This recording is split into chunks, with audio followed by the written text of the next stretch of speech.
من ذريتي بواد غير ذي زرع عند بيتك المحرم ربنا ليقيموا الصلاة فاجعل أفئدة من الناس تهوي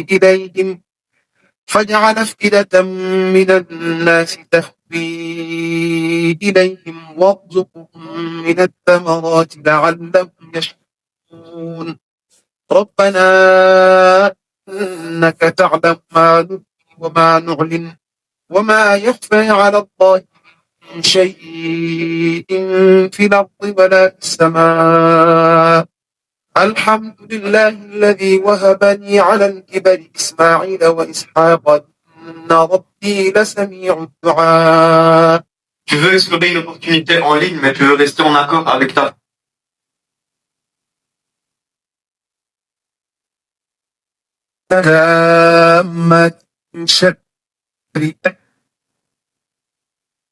ما ليلة القدر خير من البشر تنزل الملائكة والروح فيها بإذن ربهم من كل أمر سلام هي حتى مطلع الفجر سلام هي حتى مطلع الفجر سلام هي حتى مطلع الفجر سلام هي حتى مطلع الفجر سلام هي حتى مطلع الفجر سلام هي حتى مطلع الفجر سلام هي حتى. أعوذ بالله من الشيطان الرجيم بسم الله الرحمن الرحيم وصلي وسلم وبارك على سيدنا ومولانا محمد وعلى آله وصحبه والحمد لله رب العالمين. ربنا زدنا علما وعملا وأدبا وفهما. السلام عليكم ورحمة الله تعالى وبركاته. الحمد لله ثم الحمد لله.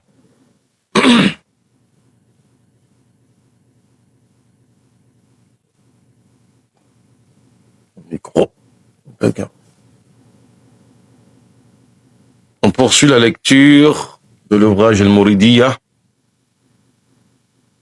du Cheikh Mohamed Al-Murtada, fils de Cheikh Fatih Al-Mbake, fils de Cheikh Ibrahim Fatih Mbake, qui est le petit frère de Cheikh Ahmad Bamba, Cheikh Al-Khadim, radiyallahu anhum.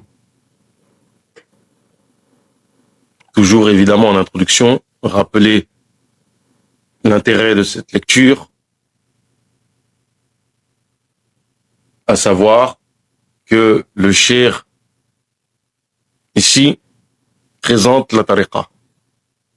Et c'est un moyen pour nous de clarifier un certain nombre de points. Premièrement, en quoi, du moins, quelle proposition peut-on donner à un musulman qui se dit, mais nous vivons dans une société avec des enjeux et il nous faut donc répondre à ces enjeux. Certaines personnes, à certains moments de l'histoire de l'islam, et plus particulièrement aujourd'hui, ces 200 dernières années, ont fait des propositions qui relèvent du réformisme, qu'on pourrait qualifier quasiment de protestantisme islamique. Une relecture des fois théologique, une relecture des fois juridique, et on pourrait même des fois dire spirituelle.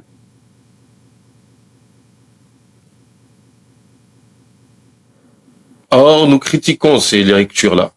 Nous pensons que ces lectures-là ne sont non seulement pas orthodoxes, mais pas bénéfiques pour le musulman et pour la Ummah en général. Donc effectivement, il faut qu'on dise, d'accord, on les critique, mais il ne faut pas s'arrêter qu'à les critiquer. Il faut dire, il y a quoi en échange? On ne peut pas venir et essayer de tout casser et dire, bon, il n'y a rien. Non, c'est plutôt déjà, premièrement, on ne casse pas, parce que Aslan, ce qui est présent, c'est l'islam traditionnel. C'est plutôt eux qui ont voulu tout casser. Et on leur dit que vous voulez tout casser, alors que voilà ce qui est orthodoxe et ce qui permet à la communauté musulmane de se développer intellectuellement et spirituellement. Deuxième aspect, c'est présenter l'orthodoxie mouride, l'orthodoxie de cette confrérie. et en quoi cette orthodoxie s'aligne totalement sur l'orthodoxie sunnite classique, traditionnelle. Ça, c'est les deux éléments fondamentaux. Le livre, dans un premier temps, on a présenté la personne du cheikh lui-même, spirituellement, moralement, ses écrits, à savoir les Amdah Nabi, les éloges au prophète alayhi salatu wassalam, les salawat ala Nabi, la prière sur le prophète alayhi salatu wassalam, ses écrits qui traitent de sciences religieuses, Tawhid, Fiqh, Tasawwuf, langue arabe. Ensuite, on a abordé ces relations conflictuelles avec les colons français qui l'ont amené à être exilé et cet exil-là en particulier a une dimension spirituelle très importante. Donc le cheikh s'est arrêté dessus et on a conclu ce chapitre-là d'ailleurs avec les bienfaits spirituels que le cheikh a obtenus.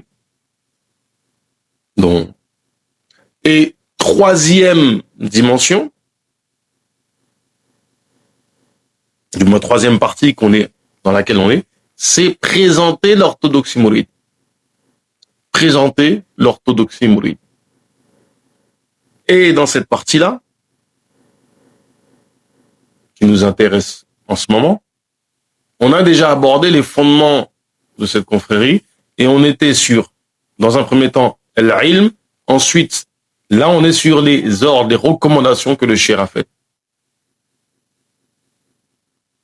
La première des recommandations que le cheikh fait concerne l'obligation en matière de l'iman, de foi.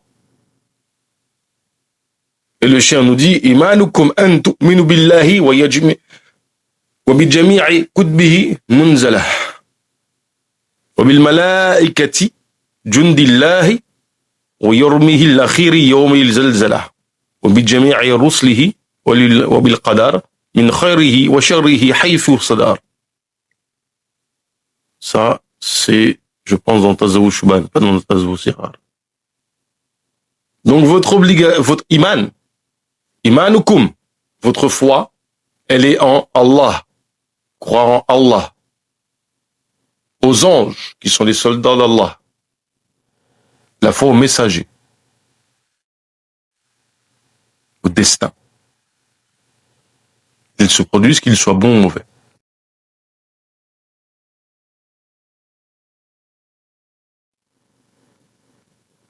Le cheikh, donc, ici nous l'a défini, et ça c'est dans ses recommandations, al-wasaya. Wa amal imanu wa baqalbi wa natqi wa bil lisani wal amal bil jawarih. Man amana billahi amana bi anna kulli ma amilahu aw nataqa alimahu rabbuh أو نطق علمه ربه ومن آمن باليوم الآخر آمن بأن ربه يجزيه له كل ما عمله دنيا وفي الآخرة ومن علم ذلك فليقل خيرا أو ليصمت عن الشر. Votre foi, c'est quoi? C'est la croyance par le cœur.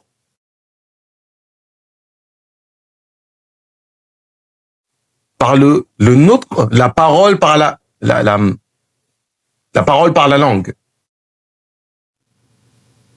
Nôtre, c'est le hayawannat, le ajib.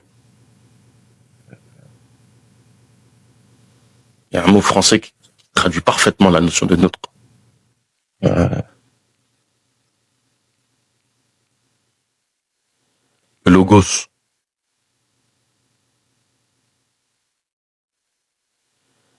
C'est-à-dire le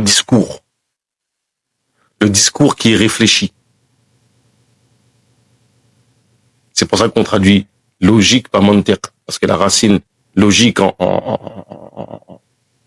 grec, si je ne me trompe pas, logos, oui c'est grec, de mémoire, c'est la chose réfléchie que tu évoques.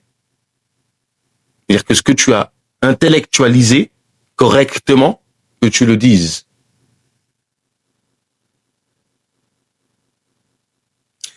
Wal-amal, le fait de pratiquer. Wal-amali bil-jawarih, le fait de pratiquer par les membres. Ici, effectivement, le cheikh donne l'avis classique des Ash'ari qui fait de la croyance par le cœur les fondements de la foi, parce que tu crois en Allah, en ses anges, donc ça relève de la croyance du cœur, et la mise en pratique de cela. C'est-à-dire que la perfection de la foi, elle est dans sa mise en application. Elle est à la fois dans le fait de le dire que tu as la foi, que les gens soient informés que tu as la foi, parce que comme ça, une fois qu'ils savent que tu as la foi, en tant que musulman, il y a des obligations qui s'imposent à nous vis-à-vis de celui qui déclare être musulman. Et le fait de pratiquer cette religion. Celui qui croit en Allah doit savoir que tout ce qu'il dit ou fait est connu d'Allah. Et celui qui croit au jour du jugement dernier doit savoir qu'Allah Ta'ala le rétribuera de son œuvre. Tandis que l'homme averti de ça doit dire le bien ou se taire. Le cheikh ici a résumé en fait l'impact qu'a l'iman dans ta vie. C'est-à-dire qu'avoir la foi, ça a une réalité concrète. Ça a une implication dans ton quotidien concrètement. Tu es conscient qu'Allah Ta'ala te regarde et qu'il va te juger. Donc tu agis en conséquence. Et ta langue, qui est un organe à part entière, auquel on s'attarde beaucoup, va se retenir.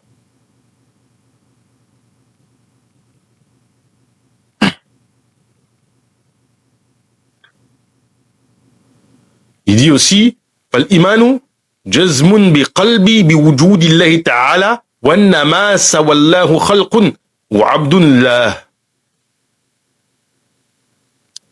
Il dit, l'iman, c'est l'affirmation de façon péremptoire par le cœur, une certitude établie dans le cœur,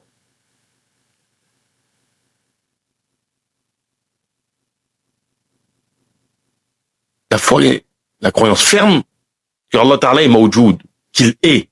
J'utilise pas le terme exister qui me pose problème, parce qu'en langue française, exister, il y a la racine ex, qui veut dire sortir de. Donc exister, c'est le fait que tu n'étais pas, et tu rentres en existence. Biwujud illahi ta'ala, le fait qu'Allah Ta'ala est de toute éternité. Et que rien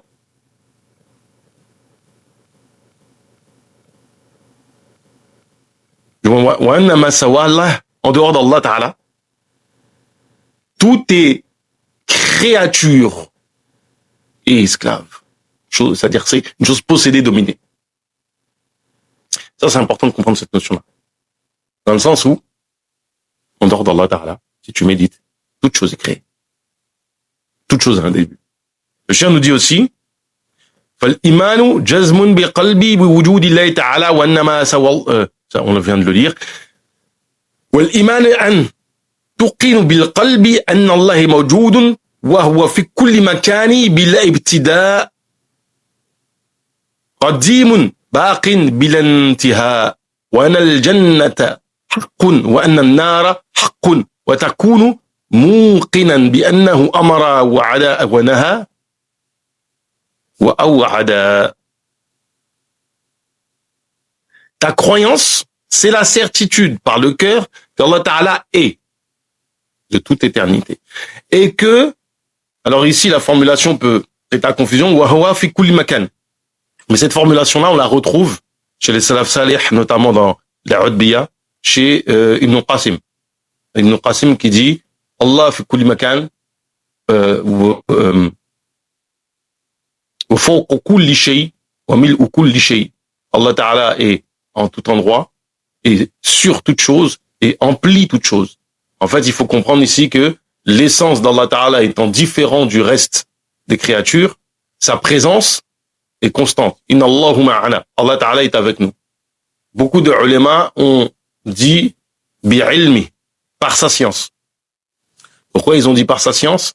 Parce que l'individu, l'humain, n'étant pas capable de percevoir l'essence d'Allah Ta'ala ou n'étant pas capable d'exempter l'essence d'Allah Ta'ala des choses de cette dunya, des contingences de cette dunya, en disant on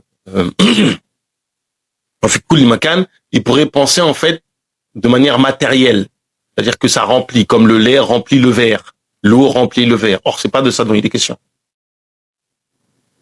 Et donc, en fait, quand tu dis par son ilm, ça permet à la personne de pas tomber dans des travers en matière de aqidah. C'est très important de comprendre ça. Cependant, le ilm d'Allah, quand on l'apprend justement, il est qa'imu bi nafsihi. Il est insécable. Il est lazim. Il est rattaché à son zat. On ne peut pas s'en séparer. Donc en fait, bi ilmihi, ce qu'on dit par là, c'est qu'Allah Ta'ala est présent auprès de nous. Maintenant, dans le tasawwuf, on explique qu'il y a des degrés de hadara d'Allah Ta'ala auprès de ses créatures. Il y a le degré par le ilm, il y a le degré par le bizat, mais évidemment le zat c'est une notion particulière. Il y a un degré par d'autres tel ou tel attribut. Donc à faire attention de pas avoir à part le hulul est du kufr. En fait de mélanger le mélange, de croire qu'Allah Ta'ala est mélangé avec ses créations, c'est du kufr.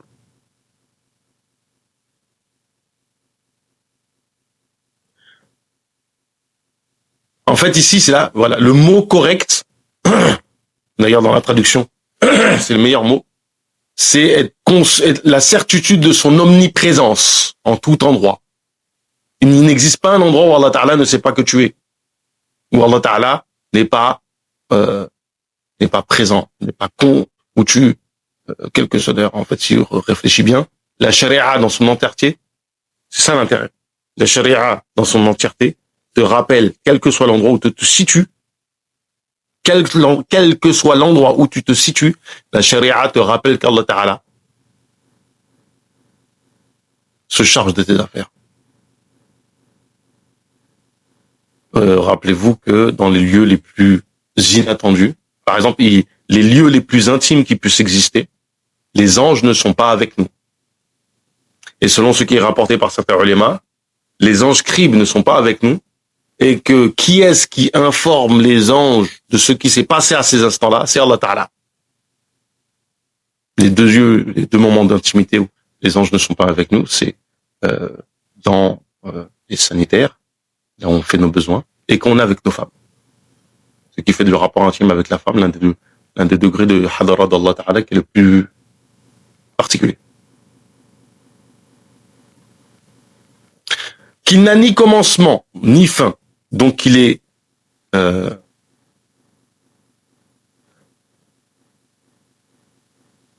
qadimun, baqin. Donc il est bila ibtida qadimun, il est sans début, qadim. C'est-à-dire que le terme qadim, ça veut dire celui qui précède. Or, lorsque tu dis qadim, ça peut impliquer une chose qui précède mais qui elle-même est précédée. D'où le fait qu'on dise qadimun bila ibtida. Qui précède toute chose sans qu'il ait de début. Et qu'il est baqi, qu'il est après toute chose, mais quelqu'un pourra arriver en dernier, ou arriver après quelque chose, mais il y aura des choses qui vont arriver après lui. C'est pour ça qu'on dit baqin bilantiha, sans fin. Et que la Jannah, le paradis est haqq. Le mot haqq est souvent très mal traduit. On dit vérité. D'ailleurs, c'est comme ça qu'ils traduisent ici, vérité. Le terme haqq, c'est la chose qui est sans aucun doute. Il n'y a pas de doute à son sujet. Al-haqq, c'est la chose sur laquelle il n'y a pas de doute. C'est pour ça que al-haqq, c'est aussi ton droit. Parce que c'est la chose qu'on ne peut pas te retirer. C'est la chose qu'on ne peut pas te retirer. Parce que ce droit-là t'a été donné par Allah Ta'ala. C'est-à-dire que personne ne peut t'aliéner cette chose-là. La personne, elle peut le retirer, hein. Mais en qiyamah, on va te retourner ton droit. On ne peut pas te le retirer, c'est Allah Ta'ala qui a établi cette chose-là. Donc c'est une chose qui est indubitable. Donc il n'y a aucun doute. Quelqu'un qui a subi une injustice dans cette dunya, wallahi qu'elle doit croire en une chose. C'est que, à un moment donné, on va te donner ton droit. Al-haqq, c'est ce qui est indubitable. On va se permettre une petite digression qu'on a très peu l'habitude de faire en public. Mais le haqq, c'est la contraction de deux noms divins. Al-Hayyul Qayyum. Al-Hayyul Qayyum, qui sont deux noms, qui d'une certaine manière, ces deux noms chacun de leur, entre guillemets, pris séparément, c'est comme Al-Jalal ou Al-Jamal. Ces deux noms d'Allah Ta'ala, c'est Al-Jalal ou Al-Jamal, ça englobe en fait les différentes manifestations d'Allah Ta'ala. Les manifestations de Jalal, de majesté, de rigueur, de dureté, de ce qui est désagréable à l'humain. Al-Jamal, les manifestations de ce qui est agréable à l'humain, de ce qui est doux, etc. Al-Hayy al-Qayyum, il y a un petit peu cette idée-là. Al-Hayy, ça désigne, si vous voulez, sa réalité, son essence, et tout ce qui est lié à cela. Al-Qayyum, c'est évidemment aussi lié à son essence, mais c'est le caractère, on va dire, actif. C'est la mise en œuvre des attributs qui sont liés à Al-Hayy. Prenons par exemple Al-Ilm, Al-Ilm, Al-Qudra ou Al-Irada. Ce sont les trois attributs de quels émane toute la création. Al-Razaq, Al-Rahman, etc. Tout émane en fait de ces trois noms. Ils sont essentiels. Et ils ont pour condition Al-Hayy. Ils sont liés à ce nom-là. Mais leur mise en application, c'est par Bil-Qayyum. Al-Qayyum, parce que Qayyum bin Nafsi, celui qui se maintient par lui-même, et c'est par ce nom-là que toutes les choses se créent. Certains parmi les chouyours recommandent le Zikr al-Qayyum pour les fainéants. Je devrais le faire.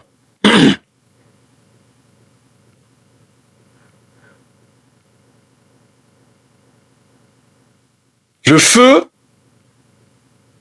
donc le paradis, le feu sont des réalités indubitables. Sont des réalités existantes. Soit pourquoi on traduit ça le haqq, parce que le réel, la réalité, c'est aussi parce qu'en fait, la chose tu l'as vue, donc tu ne peux pas en douter. Et qu'il soit sûr, il ait la certitude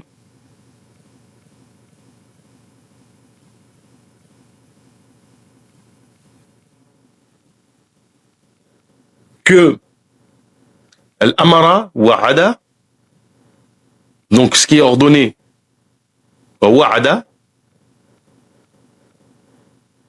il y a une promesse avec, wa-naha wa'ada, et qu'il y a une menace avec ce qui est interdit.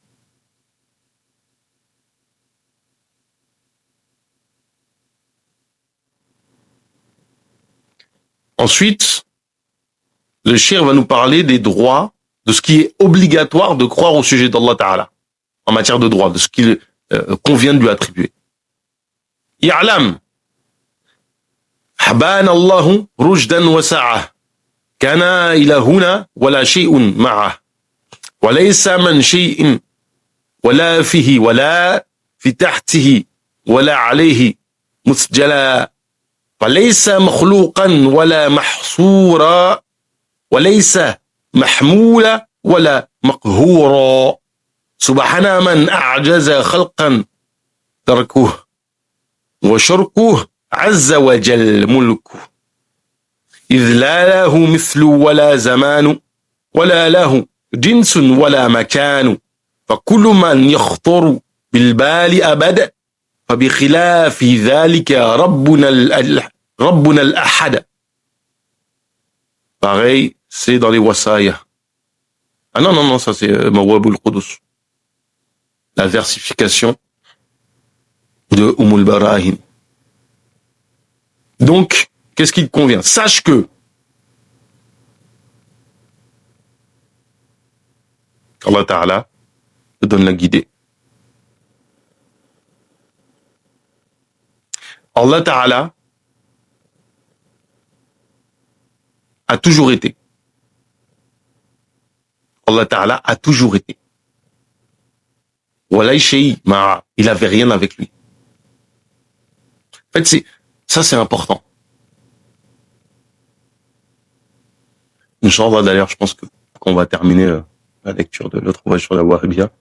Il y a un livre que je voulais lire depuis un moment, c'est le résumé de l'Irshad par l'imam Jouaini. On va faire ça. Mais la chose, c'est la suivante. notre intellect est créé pour percevoir et pour accepter certaines réalités.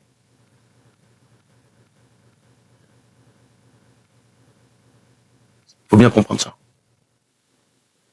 Pour percevoir et accepter certaines réalités. Mais lorsqu'il s'agit d'Allah Ta'ala, il y a des choses qu'on ne peut pas cerner. Et là, typiquement, Allah Ta'ala était, il n'y avait strictement rien avec lui. On peut comprendre la phrase, mais cette réalité n'est pas, elle est conceptuable, mais on ne peut pas la concevoir. C'est un concept qu'on peut concevoir, on peut percevoir intellectuellement, rationnellement. La phrase nous dit quelque chose, on sait que, d'accord, il y avait rien, mais être capable de réaliser ce que c'est pas possible.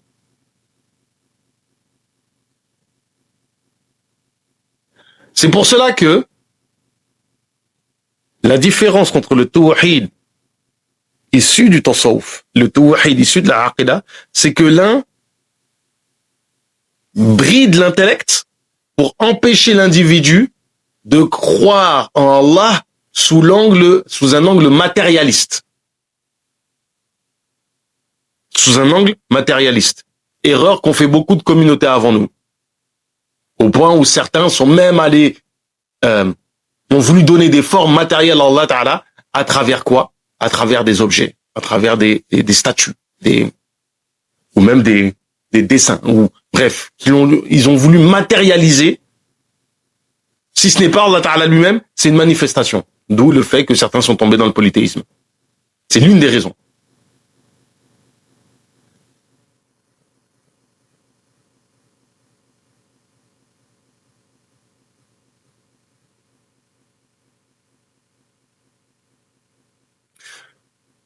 Le tasawwuf dit ton intellect te bride pour arriver à connaître Allah Ta'ala. C'est-à-dire que comment tu vas brider ton intellect dans la aqida, dans le tasawwuf, ça devient un problème. Parce que tu ne dois plus vivre avec ton intellect ta relation avec Allah Ta'ala. Tu dois vivre intimement. C'est comme quand tu connais les gens, tu ne rationalises pas ta relation avec eux. Tu la vis. Tu l'aimes.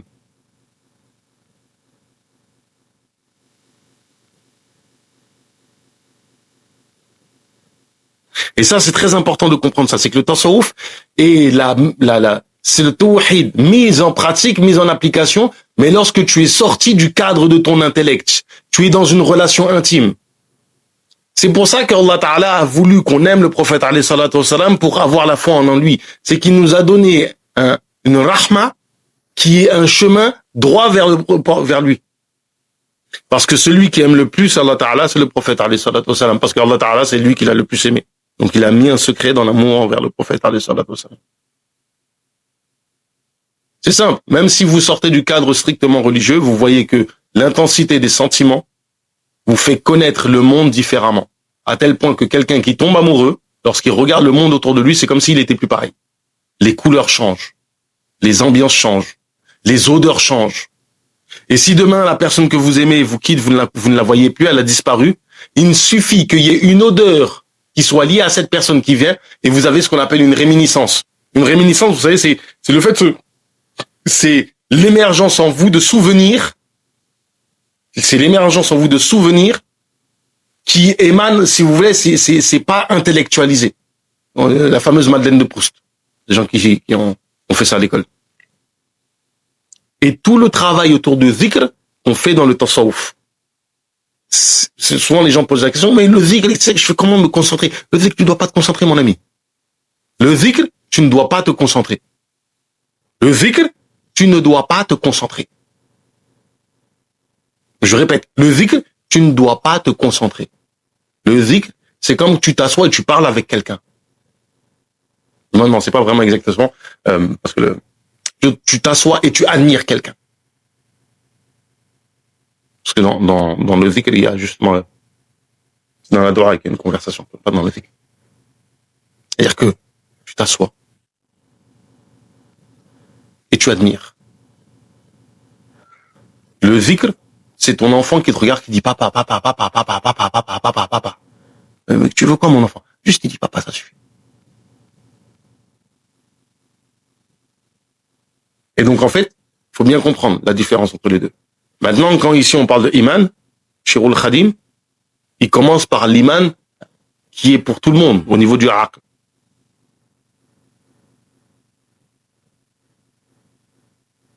Allah Ta'ala a toujours existé, et rien n'était avec lui. Et avec lui, du moins, rappelez-vous, tout à l'heure on disait, si vous voulez, c'est pour ça que quand vous faites de la recherche et vous parlez d'un savant, il faut prendre en compte toutes ces paroles. Parce que si vous prenez une parole et que vous faites tout un film autour d'eux, vous êtes quelqu'un de malhonnête et un menteur. Et là, Shir nous dit, وَلَيْسَ مَنْ شَيْءٍ وَلَا فِيهِ وَلَا فِي تَحْتِهِ وَلَا عَلَيْهِ مُسْجَلًا. Il n'y a rien dedans. Pas de hulul. Il n'y a rien qui pénètre l'être d'Allah Ta'ala. وَلَا تَحْتِهِ. Rien en dessous. Wala alayhi, rien au-dessus. Parce que Allah Ta'ala, son essence,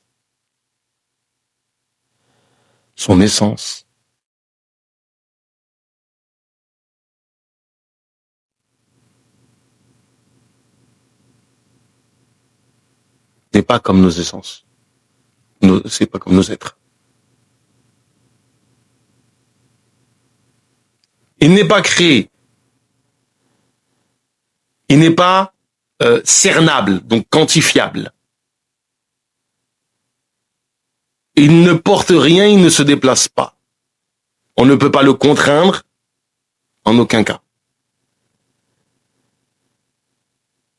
Subhana man a'jaza khalqan darkuhu. Et en fait, le tasbih, c'est très important. On ne comprend pas la notion de tasbih. Le tasbih, en fait, c'est le madhhab de Ahl Sunnah wal Jama'a, qui est le tanzih. C'est exempter Allah Ta'ala de tout ce qui ne lui convient pas.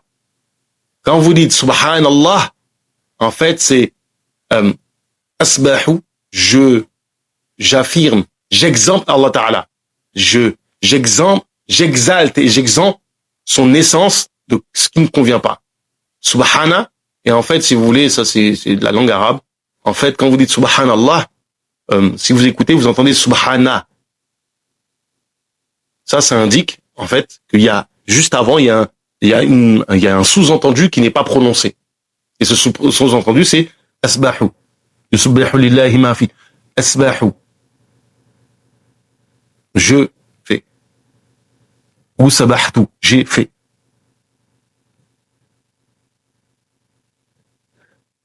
Et en fait, ici, parce que le fi'l, l'action du tasbih, en fait, elle est sous-entendue.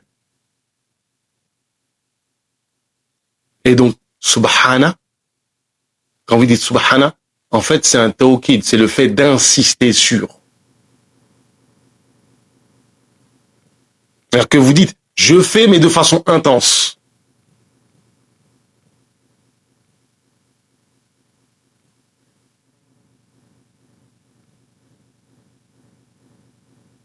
Gloire à celui, man a'jaza khalqan, qu'il est incapable pour ces créatures, darkuhu, de le percevoir.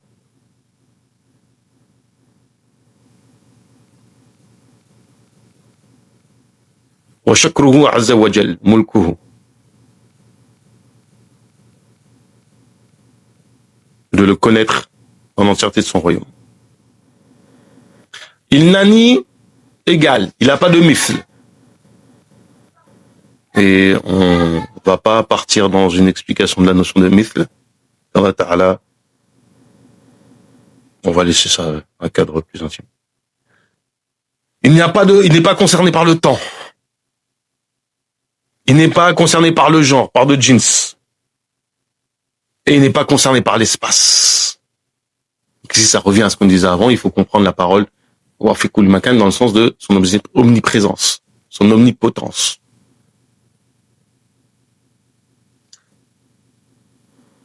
Sur la question de jeans, c'est intéressant. En fait, il n'a pas de jeans, c'est-à-dire que il ne rentre pas dans une catégorie définie. C'est pour ça que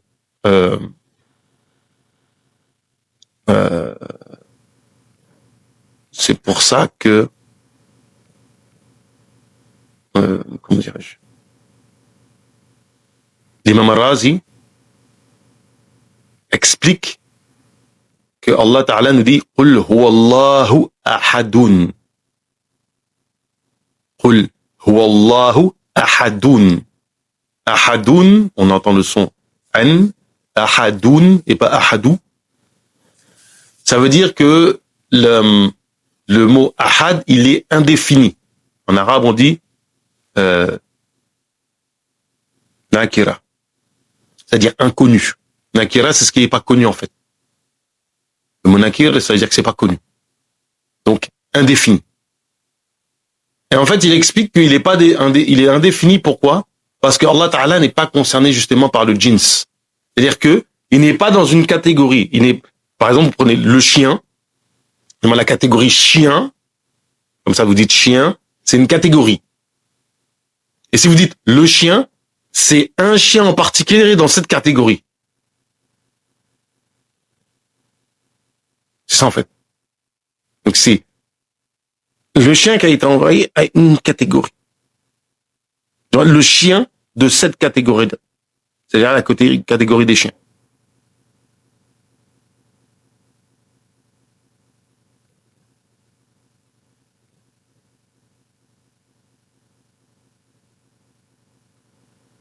Et en fait, en disant ahadoun, en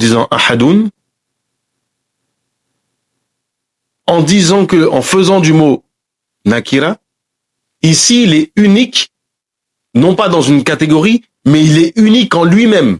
Il ne rentre pas dans une catégorie, il n'est pas considéré par une catégorie, non, il est ahad de façon absolue. Si on avait dit Qul huwallahu al-ahadu, ça veut dire qu'il serait al-ahad, lui l'unique, dans une catégorie plus large. Et Allah Ta'ala n'est pas concerné par ça. J'ai toujours trouvé cette explication de Razi extraordinaire.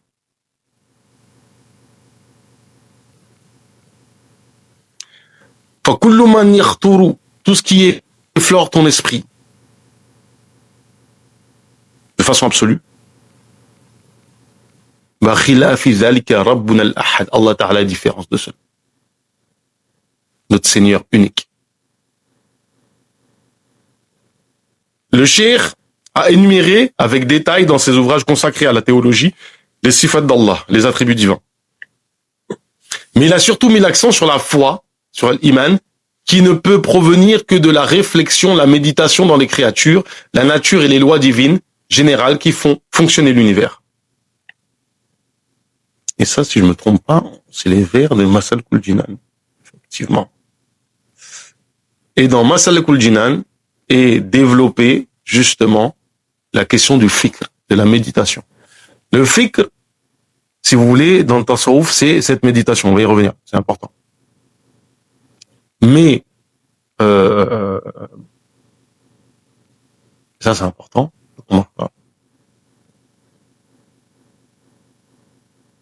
Le nazar, c'est la réflexion.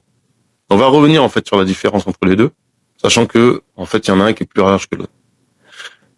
إذ علمنا القطع ليس يحصل إلا بفكرة بذهن يعقل وهكذا الإيمان ليس يصدق إلا به أيضا على ما اتفقوا وليس تصديق ولا إيمان به وعيد الفكرة يا إخوان كمثل الإيمان بديهة به فالأول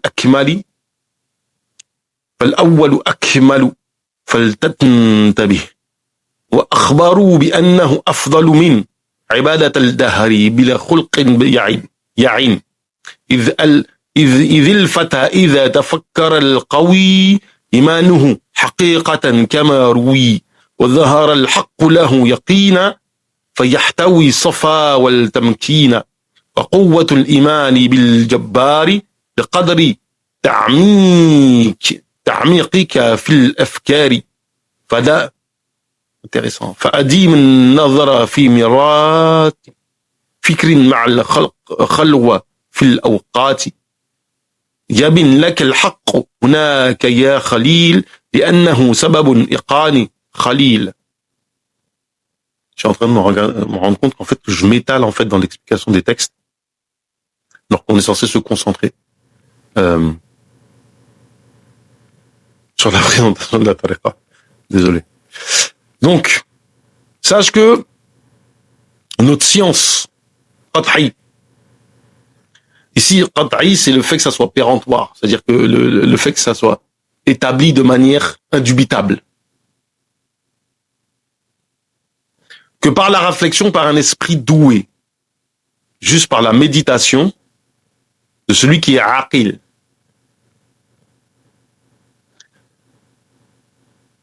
L'iman ne peut être une affirmation véridique, eux ils ont dit ne peut être ferme, que par cette réflexion, et ça, il y a un ittifaq dessus.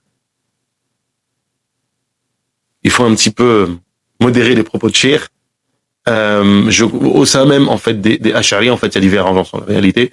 C'est vrai que la grande majorité des ulama Ash'ari ou Maturidi considèrent que le nazar, la méditation, la réflexion qui amène à la certitude pour avoir la foi est une obligation. Et on l'établit à partir du verset du Coran comme Fa'lamanahu la ilaha illallah, par exemple. Sache que.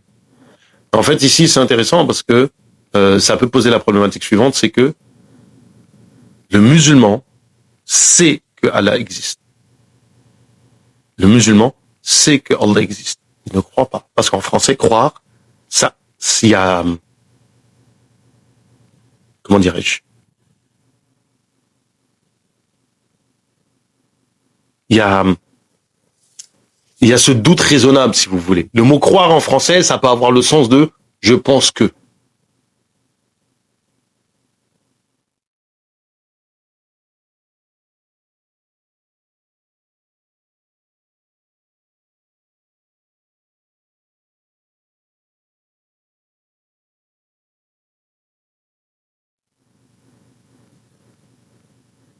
Sans ce tasdiq. Donc il n'y a pas de tasdiq, pas de foi, si tu es loin de la réflexion, loin du fikr, de la méditation.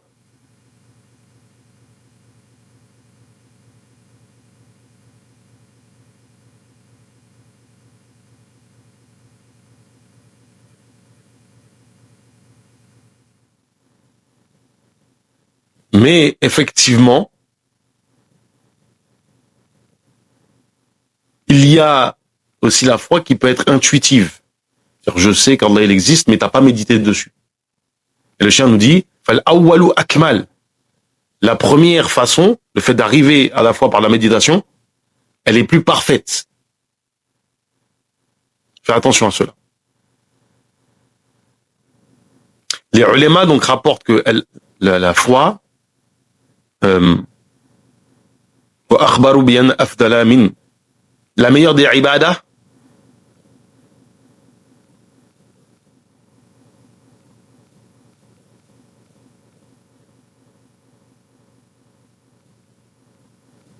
que la foi est meilleure que les ibadah sans péché.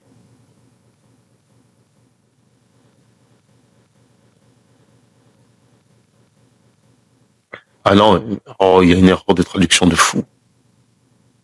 Ils ont fait une erreur. Ici, c'est pas la foi dont il est question. Ajib, mais il fallait retourner au texte.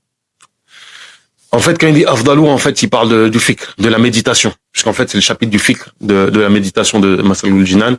En fait, la méditation, 1 heure de méditation vaut mieux que 1 an d'adoration sans péché. Là, il parle d'une vie sans péché. Effectivement, c'est parce que, si vous voulez, ça on le rapporte de différents ulémas, notamment l'imam Junaïd. En fait, si vous voulez, la méditation, ça établit, fait que la foi devient stable.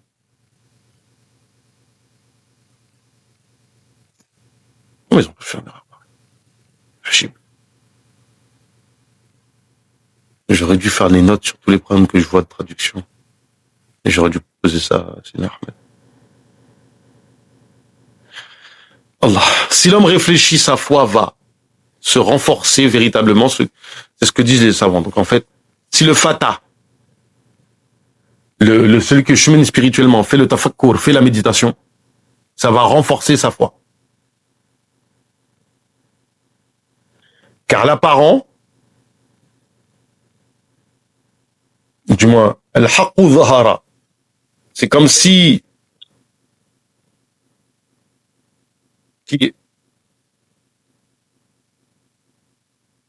c'est que ici, c'est-à-dire que ce qui est indubitable, donc on disait al-haqq, la réalité va se manifester, va s'ouvrir à lui, va se manifester à lui.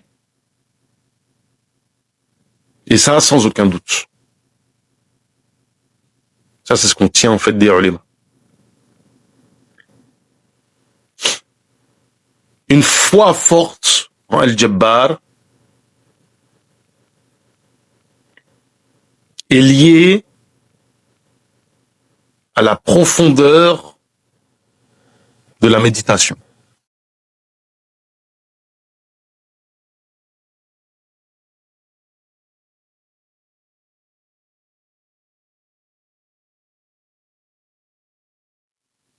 Donc la personne doit être soit constamment en fait dans la méditation. Ici c'est le terme nazar qu'on utilise en fait. C'est pour ça que c'est intéressant, ça clarifie les choses. Le nazar, c'est le terme technique qu'on utilise dans la science du tawhid pour désigner cette méditation. C'est quoi le nazar? C'est une réflexion qui consiste à établir deux choses vraies pour arriver à une troisième chose, à une conclusion. C'est-à-dire par exemple, le monde n'a pas de début, et tout, du moins, excuse-moi, le monde a un début, le monde a un début, et toute chose qui a un début a besoin de quelque chose pour le faire entrer en existence.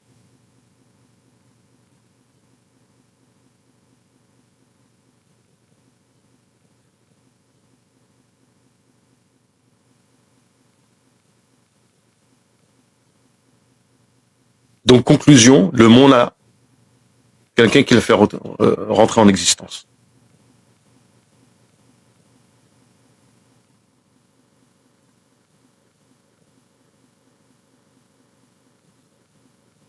Donc, sois constamment dans cette méditation, dans cette réflexion. En étant isolé. En étant dans une khalwa, dans un isolement. Cela clarifiera la vérité pour toi, ô mon ami. Car certes, donc c'est la cause de la certitude de Al-Khalil. Mais ici, bonne question, je pense qu'on parle de Sayyidina Ibrahim alayhi salam et du fameux récit qu'il y a dans le Coran lorsqu'il dit Hada Rabbi, lorsqu'il il commence par regarder les étoiles, ensuite la lune, etc. Bref, je vais pas m'étendre sur ça parce qu'en fait c'est le chapitre de la méditation de Masal Kuljinan. Et là, le cheikh a pris cette partie-là en argumentation pour la question de l'iman et de l'obligation de la méditation pour arriver à la foi. Mais, petite parenthèse vraiment très courte, il faut savoir que cheikh dans Masal Kuljinan, lorsqu'il apporte la question de la méditation, il ne se limite pas en fait à la dimension ilm tawhid. Loin de là. Très très loin de là. Bien au contraire. Et la méditation en fait dans le tasawwuf, elle est la réflexion, donc le nazar du ilm tawhid, mais elle est aussi une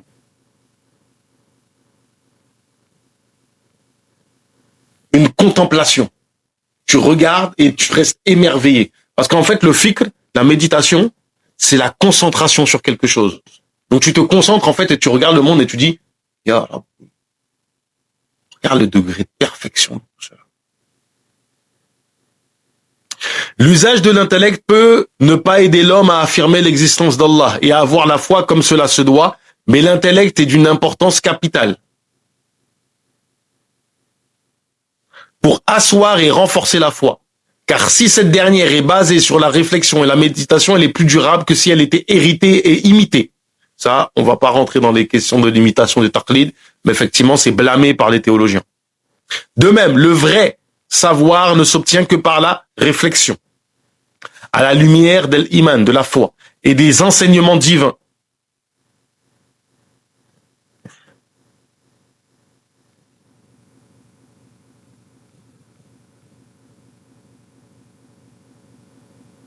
على الهدى الإيمان وعلى نور التعليم الإله.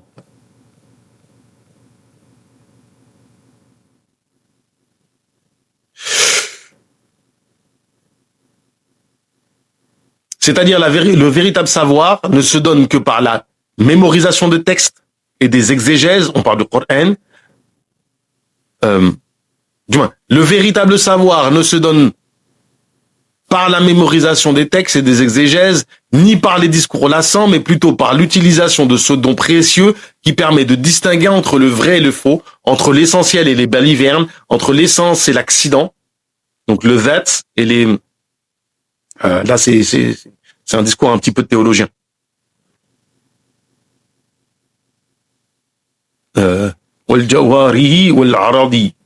Entre les choses essentielles et les accidents. Donc c'est un petit peu un discours, on va dire, de théologien.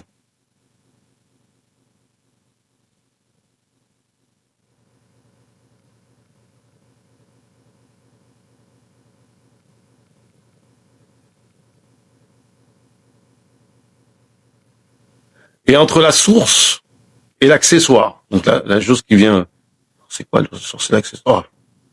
Ah non, c'est pas là. Al-asli ou al-far'i. C'est plutôt les fondements et ce qui en découle. L'intellect permet de découvrir des sciences nouvelles et d'améliorer les vieilles connaissances dans un sens qui soit utile à l'homme dans sa vie et sa religion. En conséquence, l'adoration du savant penseur est meilleure et plus probante que celle de l'ignorant ou de l'analphabète, car ce dernier se suffit d'une imitation aveugle qui peut l'exposer à la mauvaise pratique à son insu, ou à l'incapacité de se rattraper et de corriger ses fautes. Il peut lui arriver de se préoccuper du négligeable ou de négliger l'essentiel. Effectivement, la première intérêt dans le ilm, dans la science, c'était d'avoir cette distinction, ce discernement dans son action. Le fait de ne pas être capable de discerner dans son action peut avoir des conséquences catastrophiques dans ta vie spirituelle. Ça demande tout un développement, mais effectivement, il y a cet adage qui est très importante, qui dit en substance la chose suivante, c'est que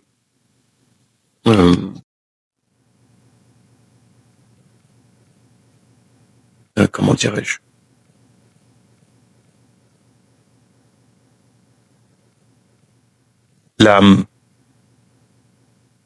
la perte d'un savant pour Iblis est pire que la disparition de 100 ibad. L'adoration d'un savant est supérieure. ربنا زدنا علما وعملا وادبا وفهما وهب لنا يكرم في التلاوه خيرا كثيرا منك ولا حلاوه وصلي وسلم وبارك على سيدنا ومولانا محمد وعلى اله وصحبه والحمد لله رب العالمين.